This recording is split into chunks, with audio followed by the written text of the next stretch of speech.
நீ பயப்படாது, அதுல புல்லு போயிண்டு.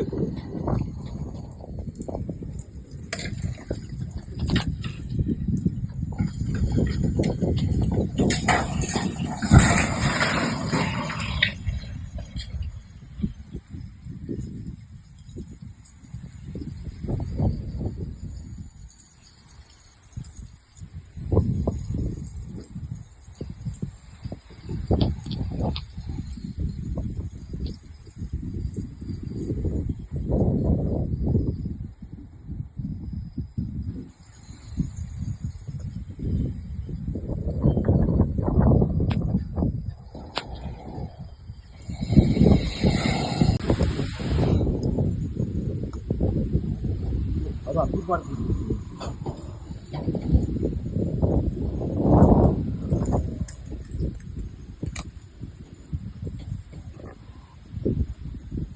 ಅದು ಆ್ಯಕ್ಚುಲಿ ಮುಳಿಯ ಲೇಔಟ್ ಅದು ಈ ಕಡೆ ಭಾಗದಲ್ಲಿ ಅವರೇ ಸ್ಫಟಿಕ ಲೇಔಟ್ ಅಂದರೆ ಮುಳಿಯದವರೇ ಮಾಡಿದಂಥ ಲೇಔಟ್ ಇದು. ಅವರು ಒಂದು ಹಿಂದುಗಡೆ ತಡೆಗೋಡೆ ಸೈಟ್ ಮಾಡಬೇಕಾದ್ರೆ ತಡೆಗೋಡೆ ಕಟ್ಟಿದರೆ ಆ ತಡೆಗೋಡೆ ಬಿದ್ದೋಗಿರೋದು ಈಗ.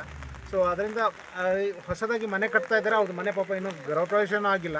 ಆ ಟೈಮಲ್ಲಿ ಈ ಥರ ಆಗಬಾರ್ದಿತ್ತು, ಆಗೋಗಿದೆ. ಬಟ್ ನಾನೀಗ ಬಂದು ನೋಡಿದ ತಕ್ಷಣ ಇಮಿಡಿಯೇಟ್ ಟಾರ್ಪಲ್ ವ್ಯವಸ್ಥೆ ಮತ್ತು ಅದಕ್ಕೆ ಏನೇನು ವ್ಯವಸ್ಥೆ ಬೇಕೋ ಅದನ್ನೆಲ್ಲ ಮಾಡ್ತಾ ಇದ್ದೇನೆ. ನೋಡೋಣ, ಈಗ ಸ್ವಲ್ಪ ಮಳೆ ಬಿಟ್ಟ ಮೇಲೆ ಇನ್ನು ಅದೇ ಮುಳಿದವರೊಟ್ಟಿಗೆ ಮಾತಾಡಿ ಅದಕ್ಕೆ ರಿಟರ್ನ್ವರೆಗೊಂದು ವ್ಯವಸ್ಥೆ ಮಾಡ್ತೇವೆ. ಸರಿ, ಏನು ತೊಂದರೆ ಮನೆಯದು ಅಂದರೆ ಹಾಕಿದ ಮಣ್ಣು ಕೆಳಗಡೆ ಭಾಗದ್ದು ಇದ್ದಂಥದ್ದು ಅಲ್ಲಿಗೆ ಅವರು ಕಟ್ಟೆ ಕಟ್ಟಿದ್ದು ಅದು ಎಳೆದೋಗಿದೆ, ತೊಂದರೆ ಇಲ್ಲ. ಅದು ಮನೆಗೇನು ಆ ಥರ ಡ್ಯಾಮೇಜ್ ಏನಿಲ್ಲ.